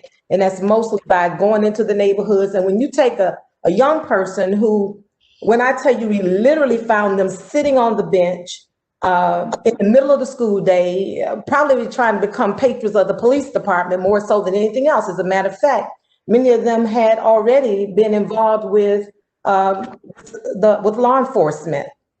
And we can say today that we have zero recidivism. None of the participants in our program have had have reoffended or been arrested. So we take those kids that are now either working, some of them are working in the city of Tallahassee government, some are working with other business partners, some have gone on to earn to work on earning their college degrees or some type of certification. And these were kids who had basically given up on the fact that they would even get a high school diploma. And what we hear most of all, that they thought that nobody cared. And when you get to know them, there's several of them, and Kimball will tell you, that we call them out. We pick up the phone, we call them, we go check on them. We find that little things can disrupt the cycle. So we had a young man who works for the city, who was one of our Tempo graduates, that just lost his mother. That had the potential to be very devastating for him. He could not even get his mother properly buried. You know what we did? We pulled together our resources. We called some of our community partners, and we even went in our own pockets. We went down there, we talked to the funeral home. We made sure he could not work. He had started missing work. He could not afford to miss work. He has a young daughter. He could not afford to miss work. We wanted him to stay focused, and we wanted him to know that we cared and this community cared about whether he made it or not. They delayed the funeral. Kimball went down on one of his missions, got the funeral back on track, had the funeral. The young man's buried his mom. He's back on track trying to get his housing. So it takes different models based upon the circumstance of the program that you have, but simply advertising the program and hoping that someone finds it, it's not sufficient. And we recognize that. Thank you so much, Ms. Barber. Another question that we have, we know how important it is as it relates to poverty, even as it relates to education, is having a home, a solid home, a place to go home at the end of the day. So one of the questions is, can we create a mediation program to help those facing evictions and foreclosures negotiate payment plans so that they can stay in their homes? Okay, now I can answer part of that. I wish Abena was more available because she could answer that. But the city attorney office does offer mediation related to potential evictions. But we understand as it relates to COVID and the moratorium on evictions and foreclosures that we are anticipating that families can be more adversely impacted by that. So we're already working on programming and funding to try to support that. We partner with Legal Services of North Florida to also assist people. We also understand that landlords cannot continue to carry people who can't pay, because they made investments with the idea that they would have a tenant that would pay to help keep that property in circulation. So we know that this will be very difficult, and we're having a comprehensive discussion on housing, having a workshop on the 9th, where we'll explore this issue and more ideas about it in more detail. But we do offer mediation through our city attorney's office and in our partnership with Legal Services, which is one of the services that we fund. And I do believe Abena is on the line if you'd like for her to expound on that, Ms. Barber. Oh, she is? Okay. Abena? Oh, good evening, everyone. Yes, Ms. Barber, you hit it right on the nail. We offer those services through the city attorney's office, and it's limited. We know that some folks are dealing with larger apartment complexes, and sometimes the issues are compounded. Legal Services is one partner. Legal Aid also provides assistance to individuals that need it, that may not be able to afford it. The other thing that our housing office does is we partner with internal to the city government, our Office of Diversity and Inclusion, to do more outreach on fair housing. And every 5 years, as we renew the consolidated plan, we study the market. We look at what is happening and how people are moving through the housing options that are available to them. And often we find that folks are not knowledgeable about what is fair housing, what their rights might be. And so we invest with different partners to do more outreach and to educate folks about what their choices are. And we found that that has been important as well when they're having disagreements and discussions with landlords and tenants about what is fair and what is reasonable and what is legal within their rights to expect. Thank you, Abena. I can expound a little bit. I can expound a little bit on it as well. I do practice as a short sale specialist and a certified foreclosure and default intervention counselor, and I get actual direct referrals from banks and lenders from mortgage holders who are in default. And I think a lot of the issue is that people wait until it gets to a certain point to act. And so if there was a coordinated opportunity to just do some type of preventative education opportunity so that people don't get caught up in the conversation of the bank trying to take my house, I'm scared, I don't know what to do. And by the time there's, basically in a situation where a judicial action is involved, that they either have to hire someone to respond to, that they don't have the resources, or have to get on legal aid's docket, which again, those are pro bono attorneys, and if you either pay or you wait to get someone to help. And in the time of COVID, it's been extremely difficult. But right now, they have done a mandatory forbearance program for most mortgages that people don't really know about. Some mortgages, they've actually put in automatic forbearance through the end of October, which is when the federal, I think, mandate expired. So if folks are having issues with getting their mortgages remedied, or they didn't get the CARES money to get their mortgages paid off, or it was already in default and COVID just exacerbated the issue, now would be the time to get with their individual lenders to work out a resolve. Hope Now is still in effect in terms of policy. So I would recommend that they either reach out to an attorney that understands and will kind of give them at least the rundown, or possibly with the city partnership with LAF or with legal services, do some type of community-wide workshop or awareness campaign. But we're going to see a lot of that with both homeowners as well as property owners who have not been able to collect rent for the past few months due to the COVID moratorium. Fantastic. So we've talked about the what as it relates to poverty, and we've talked about the how as it relates to trying to address it. I want to close out tonight with talking about why it is so important to reduce poverty in our community.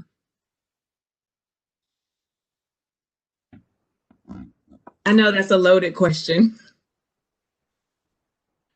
It is. I can start out with something. I really routinely say, not that I'm not proud that we are an all-America city, but I am concerned if we hang our hats on a title like that, but when we know that there are people in our community, full neighborhoods or sections of our community that may not experience what the rest of the community may view as, and what the country views as, a real all-America city.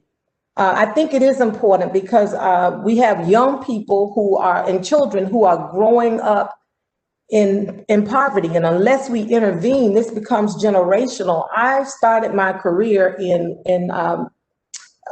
I don't like using this word, but when I was in college, what they called it the welfare program. I like to refer to it as economic services.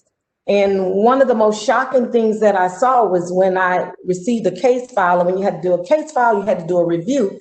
And when the review was as tall as my desk, because the files went back to the 1960s, where the great-grandmother, the grandmother, the mother, now I'm interviewing the child who's having her third child, and you see this kind of generational poverty, and we have to break that cycle in order to really be a strong, resilient, vibrant community. We know there is a lot of talent. I believe there's a lot of desire. Early on, there was a discussion about the myths about people want to be like that. They like living like that. Well, I just haven't found that circumstance in the people that I've dealt with. I always said that people want to be in a better circumstance.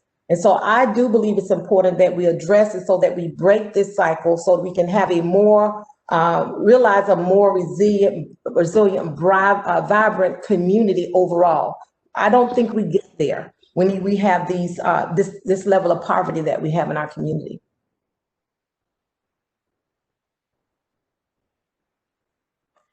Thank you so much, Ms. Barber. Was there anyone else that wanted to chime in? I thought I heard something. Yep, just quickly, I'll just say that, this is, everyone agrees this is the right thing to do for, especially for these kids who, had no part in the decision of the life that they're growing up in.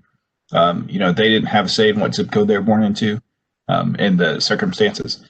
Everyone agrees on that. And, I think what is important for us to realize is that this is not just about those kids. This is about all of us. This is about everyone in our community. And just looking at, just to take the heart out of it, but just to look at the pure math, if you have a reduction in poverty, it simply does wonders for every other piece of the economy. It increases our tax base. It lowers our dependence on those economic services. It gives people hope. It gives people motivation, and it continues to build up these communities, all over. And it's something that for all of us, we need to be concerned about it, because it's not just about these kids that are important, but it's a reflection on who we are as a people as well. And if we want to truly live up to that title of All American City, then we need to take those actions and continue to follow in the footsteps of some of the leaders in our community who have done great things.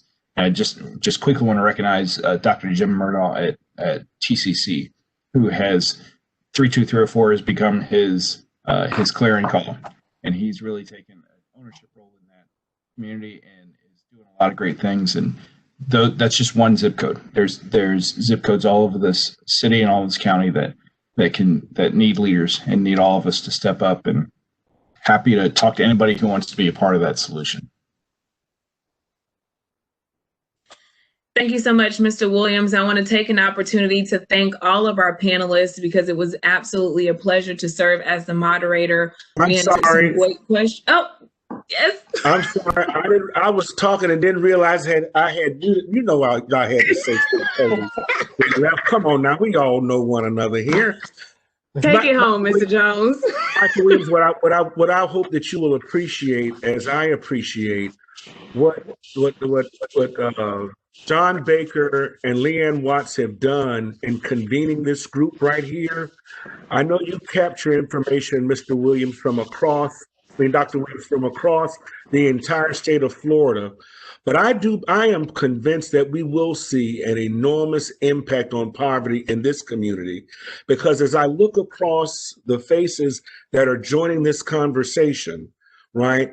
We're doing that common thing, but we're doing it uncommonly well. What we're doing is we're not waiting on some pie in the sky to come to save our children and our neighborhoods and our communities. I can tell you stories about what I know have been the impact of the persons who have joined this call. It was the Big Bend Minority Chamber that paid to take many of its members to Nashville to look at a school system in Nashville that had worked very hard to remedy poverty by changing the curriculums in their schools district-wide and being able to prepare and ready and steady a workforce by devoting entire campuses to targeted industries like healthcare, construction trades, but they put a premium on workforce development, and they started in our schools. I look at Ms. Barber, and what I've described to you already with her paying attention to detail and making sure that we have the aspirational targets on major construction projects. But then you have the purpose-built community, who in its own way, a neighborhood grassroots driven model that is making inroads in remedying poverty. So I see that from all of the persons who join us on this call. So I think we're going to have that type of impact. And if we continue to be engaged with programs like ours at the school district, Cradles to Careers, that's going to take everybody in our community to weigh in to ensure that our children are prepared and that there are jobs that await them, I think we're going to make a difference, and it won't be in another lifetime, but it will be in ours. And I want to thank them again for convening us in this important conversation. And I would hope, Ms. Barber, that you will bring us back together again so that we can talk about how we all can be emboldened, like the example that you provide at Tempo, but that we can take that same type of energy and bring just that many more partners to help not just our adults, but also our children and the families from which they come. And that we'll have a conversation offline, not on screen, but still continue, but I think is a very important conversation. Thank you for tonight. This has been great. Thank you, Daryl. I look forward to it as well. You can come too, Mr. Williams. I am now going to turn things over to John Baker to close out the evening.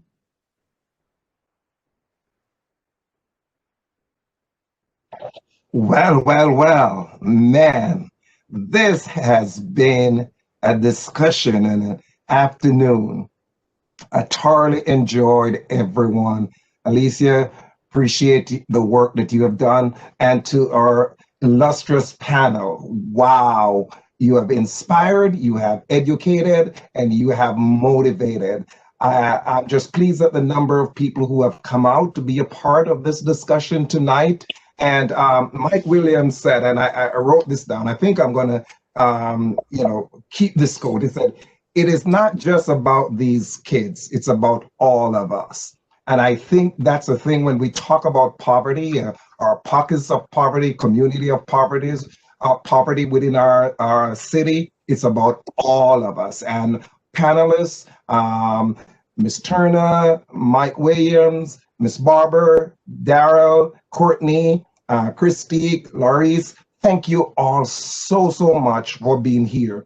Also want to thank Talitia for sharing her story, giving us that view from a neighborhood president concerning poverty and her work in the Greater Bond community. Michelle and the things that she's doing in Eastgate. This gives you a sense of the vibrant and dynamic neighborhoods that we have here in Tallahassee. And we are pleased every day to work with these communities to help them to imagine and to help them to foster what they have as great places to live. So thank you all so much. Really appreciate you being here. And staff, I want to thank you. And I'll turn over to my boss, Ashley Edwards, for final closing.